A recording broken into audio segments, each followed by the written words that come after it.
हमने काले तिल वाले लड़के को बालक से युवक में विकसित होते हुए देखा है, परंतु वहां कहीं भी हमें ओम का कोई संकेत नहीं मिला। ओम का अस्तित्व उसके ही अतीत में कैसे नहीं है? कृपाचार्य ने अपनी चिंता व्यक्त की। इससे पूर्व की परशुराम कुछ कहते, उनके सामने का दृश्य अदृश्य हो गया और बहती वायु ने उन्हें अब खुले द्वार के बाहर फेंक दिया। कुलधारा में सब कुछ धूल धूसरित हो गया था। परित्यक्त गांव, जिसके अस्तित्व का प्रतिनिधित्व करने वाली केवल कुछ ही इमारतें खड़ी थी, अब उसे पूर्ण रूप से मिटा दिया गया था और वह किसी रेगिस्तान के रेत के टीलों में परिवर्तित हो गया था। नागेंद्र को मृत होकर ओम के कंधों से गिरता देख परमल को अपने नेत्रों पर विश्वास नहीं हुआ। एलएसटी ने गाड़ी अश्वत्थामा पर चढ़ा दी और परमल के पास रुकी, जो अपने स्वामी की रक्षा करने में असमर्थ होने के कारण अपने घुटनों पर था। नागेंद्र मर चुका था। परमल दुखी हो गया था। ओम एवं अश्वत्थामा न तो जीवित थे और न ही मृत, परंतु एलएसटी ने अभी भी अपनी भावनाओं, शक्ति व कार्य योजना पर नियंत्रण बनाए रखा था। वह यह देखने के लिए पीछे मुड़ी कि अश्वत्थामा और नागेंद्र पुनः जीवित तो नहीं हो गए। ओम को देखकर यह लग रहा था जैसे वह अनंत काल के लिए रुक गया था, जैसे किसी गहरे सम्मोहन में हो या कोई स्वप्न देख रहा हो।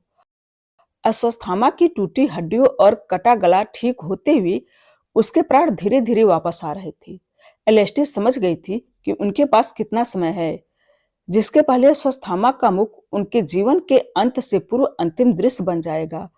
उसने परमल को उसकी भ्रमित स्थिति से बाहर निकालने हेतु उसका नाम जोर से पुकारा और उसे गाड़ी में बैठने का आदेश दिया।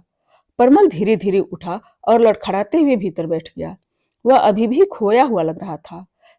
एलएसटी गाड़ी को नागेंद्र के बिना सिर के शव के पास ले गई। वह बाहर निकली और उसके शव को ऐसे खींचने लगी जैसे आलू की बोरी हो, और फिर गाड़ी की डिग्गी में फेंक दिया। परमल अभी भी भौचक्का और अनुत्तरदायी स्थिति में मौन बैठा रहा। एलएसटी ने डिग्गी बंद कर दी और वाहन को कुलधारा से बाहर निकाल लिया। वे तीनों रात्र में अदृश्य हो गए। उनके जाने के पश्चात ओम शांति से खड़ा हुआ और सीधे चलने लगा, जैसे किसी यात्रा पर निकला हो। शव के समान भूमि पर पड़े अश्वत्थामा ने अपने खुले नेत्रों से ओम को दूर जाते देखा। ओम तब तक चलता रहा जब तक कि अंधेरे ने उसे निगल नहीं लिया। कुछ क्षणों के पश्चात अश्वत्थामा गहरी सांस लेते हुए उठा। वह अपने रक्षात्मक भाव में उठा और पाया कि वे सब चले गए थे। उसे पता था कि ओम कौन से रास्ते गया है, इसीलिए वह उसी रास्ते पर चल पड़ा। यात्रा के आधे मील की दूरी पर अश्वत्थामा ने ओम को अकेला खड़ा पाया। वह स्तब्ध था और अंधकार से दूर कहीं देख रहा था। अश्वत्थामा को नहीं पता था कि उसे क्या हो गया था। जब वह उसके कंधों को पकड़ने के लिए आगे बढ़ा, ओम मानो एक गहरी समाधि से बाहर निकलते हुए अपनी चेतना को खो बैठा और भूमि पर गिर पड़ा। अश्वत्थामा ने उसे अपने कंधों पर उठाया और भूतिया गांव में जीवन का कोई संकेत न छोड़ते हुए अंधकार में अदृश्य हो गया।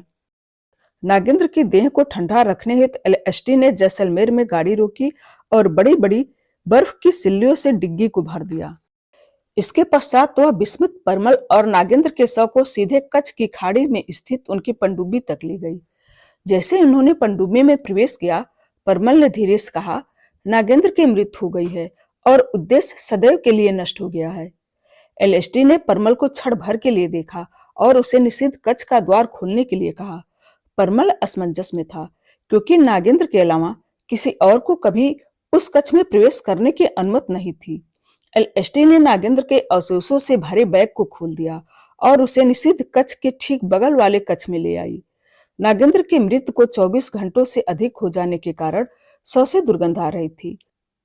परमल अभी भी इतना स्तब्ध था कि यह जानते हुए भी कि द्वार खुलने पर उन्हें अपार पीड़ा और नकारात्मकता का सामना करने पड़ेगा, उसने बिना किसी प्रश्न या अपेक्षा के वही किया जो उससे कहा गया था। एलएसटी एवं परमल ने फिर वह सब कुछ सहा जब तक उनके नेत्रों से अश्रु व कान व नाक से रक्त न रिसने लगा।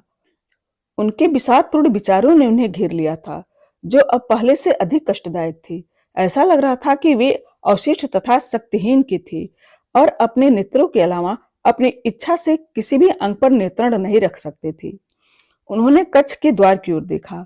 अब एक विशाल आकृति बाहर आई। लगभग 8 फीट लंबा एक पुरुष, केशों की मोटी सफेद अयाल और लंबी दाढ़ी के मध्य क्रूर नेत्रों की तीव्र दृष्टि लिए बाहर आया, जिसे देखकर दोनों स्तब्ध रह गए। उसने नागेंद्र के गलते हुए शव को देखा और परमल के नेत्रों में गहराई से देखते हुए उसके पास गया। परमल ने अनिच्छा से उसे सब कुछ दिखाया, जिस कारण कुलधारा में नागेंद्र की मृत्यु हो गई थी। जब ये घटनाओं की श्रृंखला देख रहे थे, परमल तब तक रोता रहा जब तक उसके नेत्रों का सफेद भाग लाल नहीं हो गया। तब आकृत ने अपना हाथ परमल के सिर पर रखा और उसे माया से मुक्त किया। परमल अपने घुटनों के बल गिर पड़ा और जोर जोर से सांस लेने लगा। फिर एलएसडी को भी उसने मुक्त किया और वह सीधे परमल को सांस लेने में सहायता करने लगी और उसके मुख से बहता रक्त पूछने लगी। दोनों को पुनः स्वयं को नियंत्रण करने में कुछ क्षण लगे। आकृत धैर्यपूर्वक वहीं खड़ी रही जब तक कि दोनों अपने पैरों पर वापस नहीं खड़े हो गए। उसे अंदर लाओ, आकृत ने नागेंद्र के गलते शव की ओर संकेत करते हुए आदेश दिया। एलएसडी नागेंद्र के शव को उठाने के लिए चली गई और परमल भी उसके पीछे पीछे गया। वे शव को उठाकर कक्ष में ले गए। द्वार के आकार की तुलना में भीतर से कक्ष अधिक विस्तृत था।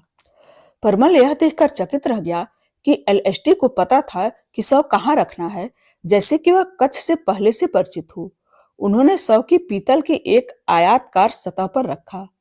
परमल कक्ष के निर्माण को देखकर आश्चर्यचकित रह गया। सेतपाल गांव में उनकी हवेली के समान यहाँ भी दीवारों पर वैसे ही चित्र एवं छवियां प्रदर्शित थी।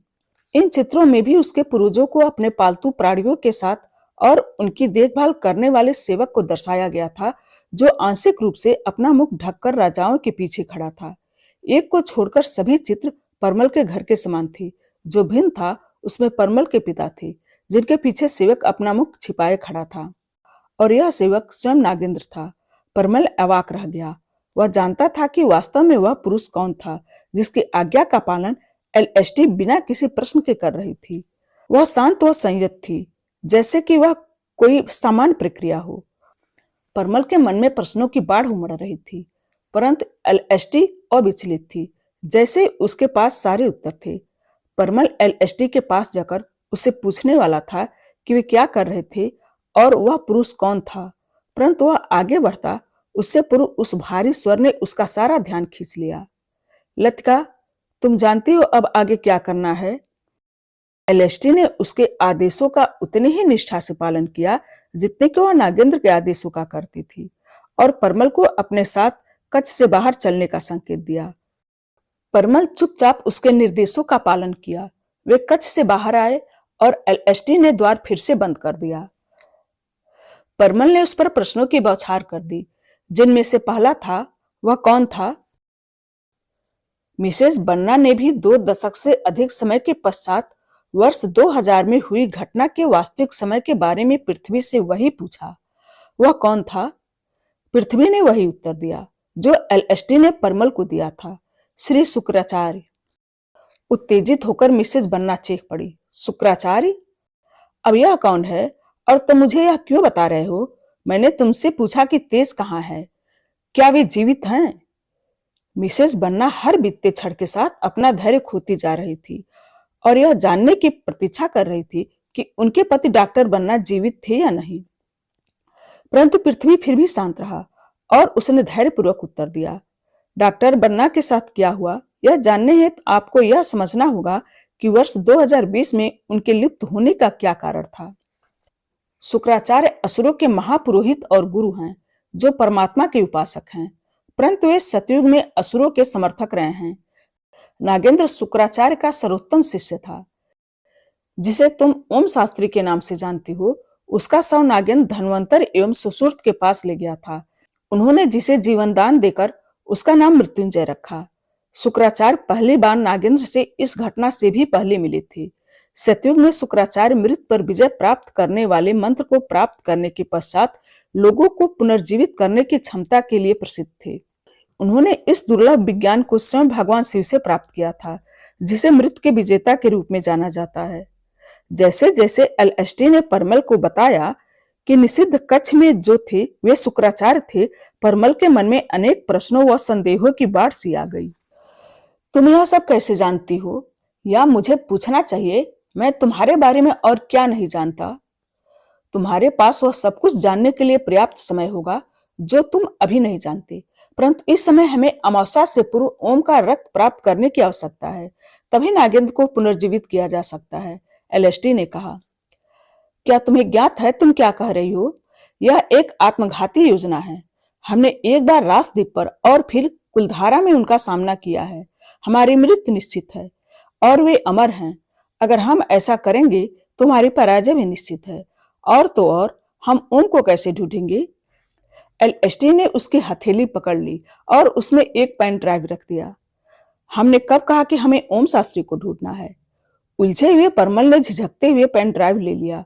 नागेंद्र की मृत्यु, शुक्राचार्य का परिचय, शुक्राचार्य के निषिद्ध कक्ष में परमल के वंश के चित्र, एलएसटी के रहस्य और नागेंद्र का संभावित पुनरुत्थान एक नश्वर प्राणी के लिए एक दिन में अवशोषित करना असंभव था।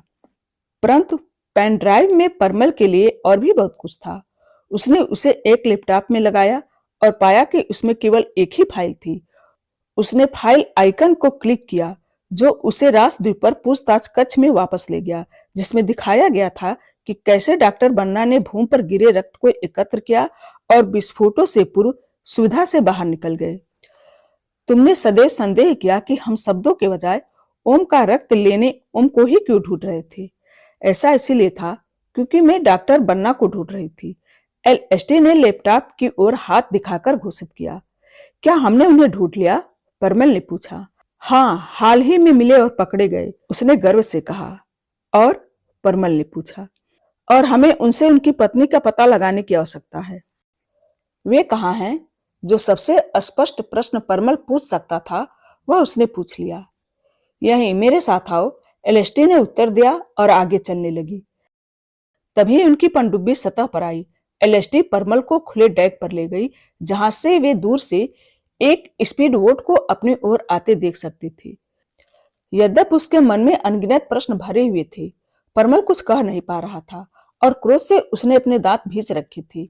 एलएसटी उसका भाव देख सकती थी क्योंकि वह उसके मुख पर स्पष्ट था। उसने उसके ऐसे आचरण को संबोधित करने का निर्णय लिया। क्या हुआ? कौन हो तुम? इस बार परमल ने सीधे प्रश्न किया, जैसे एलएसटी ने किया था जब वे उसके कक्ष में मिले थे। इस कहानी का शेष हिस्सा अगले वीडियो में। धन्यवाद।